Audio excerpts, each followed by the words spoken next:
ಜಾಗತಿಕ ಮಟ್ಟದಲ್ಲಿ UPA ಕಾಲದಲ್ಲಿ ನಮ್ಮನ್ನ ಫ್ರಾಜೈಲ್ ಫೈ ಅಂತ ಕರೀತಾರೆ. ಫ್ರಾಜೈಲ್ ಫೈ ಅಂತಂದ್ರೆ ಏನಂದ್ರೆ ಅತ್ಯಂತ ಬಹಳ ಸೂಕ್ಷ್ಮವಾಗಿದೆ, ದುರ್ಬಲವಾಗಿದೆ.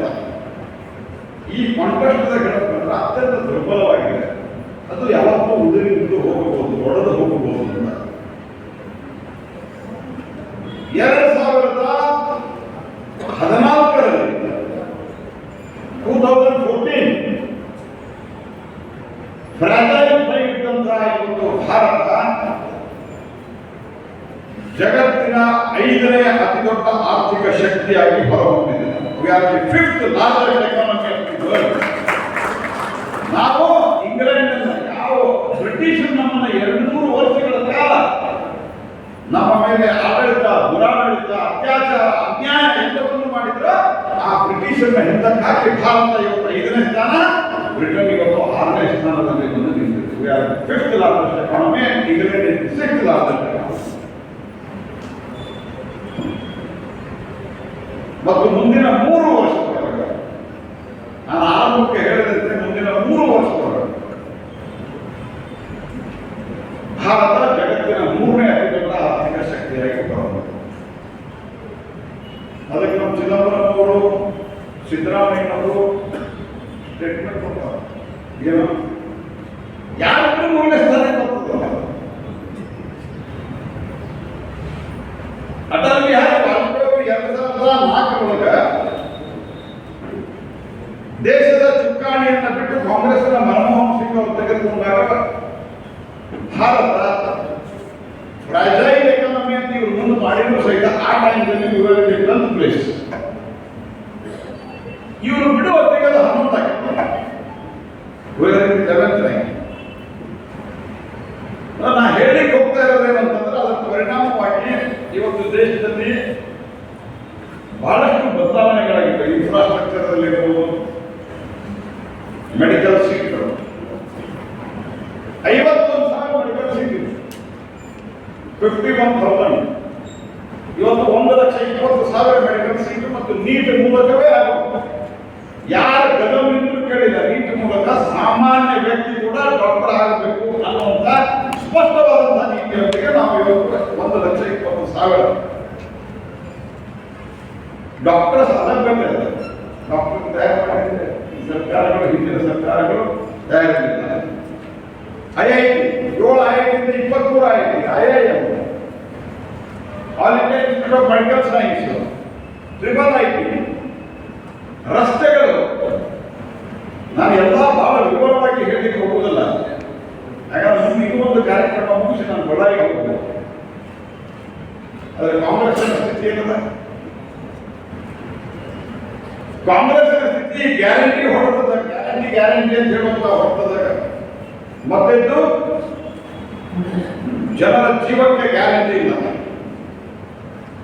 ಕಾನೂನು ಸುವ್ಯವಸ್ಥೆ ಎಷ್ಟು ಹದಗೆಟ್ಟೋಗಿದೆ ಅಂದ್ರೆ 4 ತಿಂಗಳದಾಗ 438 ಕೊಲೆಗಳಾಗಿವೆ. ಕಾಂಗ್ರೆಸ್ ಸರ್ಕಾರ ಬಂದ 692 ಆತ್ಮಹತ್ಯೆ, ಆತ್ಮಹತ್ಯೆ. ಇದೇ ಈ ಸರ್ಕಾರದ ಸಾಧನೆ. ಅದರ ಜೊತೆಯಲ್ಲಿ ಅಭಿವೃದ್ಧಿ ಅನ್ನೋದು, ನಾನೀಗ ಒಂದು ಅಭಿವೃದ್ಧಿಯ ಕಂಪೇರಿಸನ್ ಹೇಳ್ತೇನೆ. 2 ಕಂಪೇರಿಸನ್ ಹೇಳ್ತೀನಿ, ಹೇಳಿ ನನ್ನ ಕಡೆ ಭಾಳ ಇದಾವೆ. 2014ರವರೆಗೆ ಸನ್ಮಾನ್ಯ ನರೇಂದ್ರ ಮೋದಿ ಅವರು ಈ ದೇಶದ ಆಡಳಿತದ ಚುಕ್ಕಾಣಿಯನ್ನು ಹಿಡಿದಾಗ ದೇಶದೊಳಗೆ 90,000 kilometre national highway, 90,000.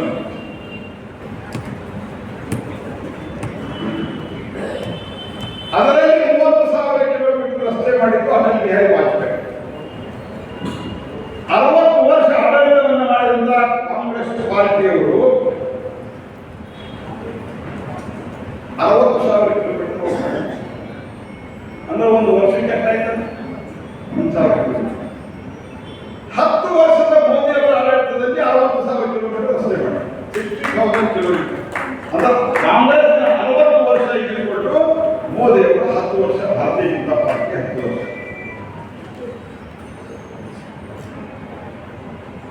Railway ವಿದ್ಯುದೀಕರಣ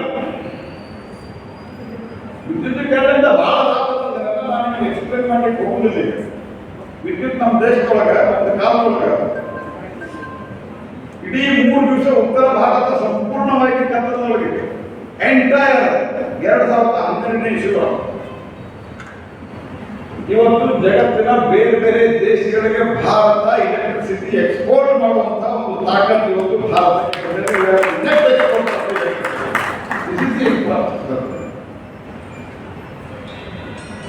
electrification of the rail line 2014 ತನಕ 32,000 ಕಿಲೋಮೀಟರ್, 2014ರಿಂದ 2024 ತನಕ 40,000 ಕಿಲೋಮೀಟರ್. ಆದರೆ ಕರ್ನಾಟಕದಲ್ಲಿ ಒಂದು ವರ್ಷದಲ್ಲಿ 1 ಕಿಲೋಮೀಟರ್ ಅಷ್ಟೇ ಇದೆ. Not 1 kilometre. ಎಲ್ಲ ಇವರು MLA ಅವರು, ಕೆಲವು ಮಾಜಿ MLA ಅವರು, MLA ಕೇಳ್ತಿದ್ರು, ಯಾರು ಹಿಂದ ವರ್ಕ್ ಶುರು ಮಾಡಿರಲ್ಲ, ಅದು ಸಹ ಬಂದ್ ಮಾಡಿಲ್ಲ.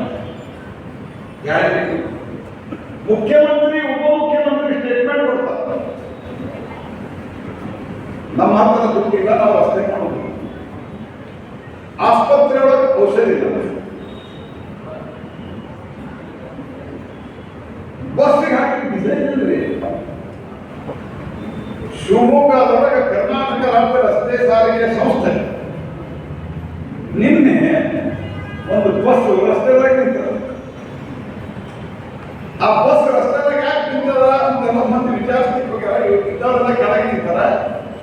ಏನು ಇಂಜಿನ್ ಪ್ರಾಬ್ಲಮ್ ಆಗಿದೆ, ಮತ್ತೊಂದು ಆಗಿದೆ ಅಂತ ಕೇಳಿದ್ರ ಅದು ಇಂಜಿನ್ ಪ್ರಾಬ್ಲಮ್ ಆಗಿರಲಿಲ್ಲ, ಅದ್ರೊಳಗೆ ಡಿಸೈನ್ ಇದೆ. ರಸ್ತೆದಾಗ ಡಿಸೈನ್ ಹ್ಯಾಂಡಿ ಡಿಪೋ ಮ್ಯಾನೇಜರ್ ಫೋನ್ ಮಾಡಿದ್ರು ಡ್ರೈವರು, ಇಲ್ಪ ಬಜೆಟ್ ಇಲ್ಲ, ನೀವು ಹಾಕಿಸ್ಕೊಂಡು ಲೆಕ್ಕ ಇಟ್ಟರೆ ಆಮೇಲೆ ನಾನು ದುಡ್ಡು ಕೊಡ್ತೀನಿ ಅಂತ. ಡ್ರೈವರ್ ಒಂದು ಸಮೃದ್ಧ ದೇಶ ಇದೆ, ಸಮೃದ್ಧ ರಾಜ್ಯ ಕರ್ನಾಟಕ. ಡಿಸೈನ್ ಹಾಕಲಿಕ್ಕೆ ದುಡ್ಡಿಲ್ಲ, ರಸ್ತೆ ಇಲ್ಲ, ಹಾಸ್ಪಿಟಲ್ ಇಲ್ಲ, ಮತ್ತೊಂದಿಲ್ಲ. ಮತ್ತು ರಾಜ್ಯದ SSLC ಫಲಿತಾಂಶ 53%, 53%. ಇಲ್ಲಿ ಮುಂದಿನ ವಿದ್ಯಾಲಯ ಅವರಿಗೆಲ್ಲ ಗಮನಕ್ಕಿರ್ಬೇಕು.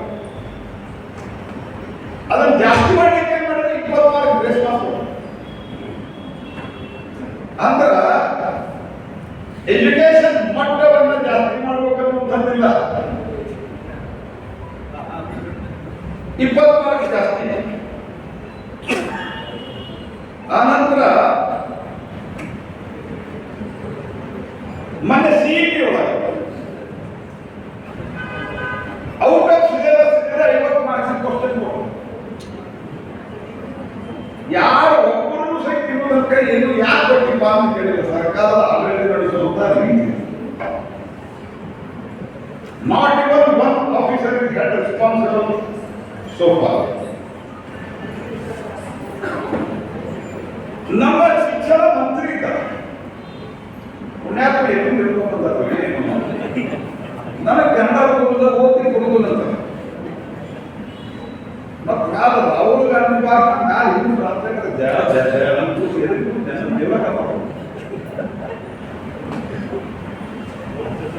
ನನಗೆ ಕನ್ನಡ ಮಾತಾಡಲಿಕ್ಕೆ ಕೊಡುವುದಿಲ್ಲ. ಈ ಮೋದಿ ಬರ್ತದೆ, ನಿಮ್ಮ ಮೋದಿ ಕನ್ನಡ ಬರ್ತದೆ ಅಂತ ಹೇಳಿದ್ರು. ನಾಳೆ ಸ್ವಲ್ಪ ಏನು ಮೆಂಟಲ್ ಹಾಸ್ಪಿಟಲ್ದಾಗ ಸ್ವಲ್ಪ ಟ್ರೀಟ್ಮೆಂಟ್ ಕೊಡಿಸೋದು ಒಳ್ಳೆಯದು, ಶಿಕ್ಷಣ ಸಚಿವ ಮಾಡೋದ್ರಿಂದ ಅಂತ ಹೇಳಿದ. ಮೋದಿ ಗುಜರಾತಿ ಬರ್ತದ, ಮೋದಿ ಹಿಂದಿ ಬರ್ತದ, ಮೋದಿಗೆ ಇಂಗ್ಲಿಷ್ ಬರ್ತದೆ. ನನಗೆ ಸ್ವಲ್ಪ ಕನ್ನಡದಾಗ ಒಂದು ತ್ರಾಸ ಅಂತಂದ್ರೆ ರಾಹುಲ್ ಗಾಂಧಿ ಭಾಷಣ ಟ್ರಾನ್ಸ್ಲೇಷನ್ ಮಾಡಿ ಹೋದಾಗ ರಿಸರ್ವೇಷನ್ ಅಲ್ಲಿ ಕೊಡಲಿಲ್ಲ.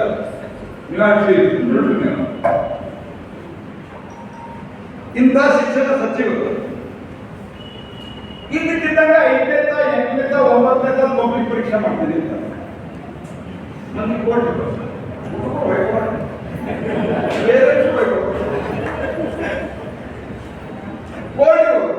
ಅಷ್ಟೇ ಅಂತ ಮೊದಲ ಅಷ್ಟೇ ಅಂತ ನಾವು ರಿಸಲ್ಟ್ ತೆಗೆದು ಮತ್ತೆ ಸುಪ್ರೀಂ ಕೋರ್ಟ್ ಅಲ್ಲಿ ರಿಸಲ್ಟ್ ಡಿಕ್ಲೇರ್ ಮಾಡಿದ್ರೆ ನಾವು ಯಾವಾಗ ಅಡ್ಮಿಷನ್ ಮಾಡೋದು ಅಂತ ಹೇಳ್ತಾರೆ. ಇದು ಸರ್ಕಾರಿ ಮಾಡೋದಿದ್ರೆ 1 ವರ್ಷ ಮೊದಲ ಅಕಸ್ಮಾತ್ ಮಾಡಬೇಕು ಮಾಡಬಾರ್ದು ನಾವು ಮೆರಿಟ್ ಆಫ್ ದಿ ಕೇಸ್ ನಾವು ಹೇಳ್ತೇವೆ. ಅವರ ಪಬ್ಲಿಕ್ ಆಗಿ ಶಿಕ್ಷಣ ತಜ್ಞರನ್ನ 4 ಜನರನ್ನ ಎಕ್ಸ್ಪರ್ಟ್ಗಳನ್ನ ಕರೆದು ಮಾತುಕತೆ ಮಾಡಿ ಎಲ್ಲರನ್ನೂ ವಿಶ್ವಾಸ ತೆಗೆದುಕೊಂಡು ಒಂಬತ್ತು ಮೊದಲ ಅನೌನ್ಸ್ಮೆಂಟ್ ಮಾಡಬೇಕು. ಲಾಯರ್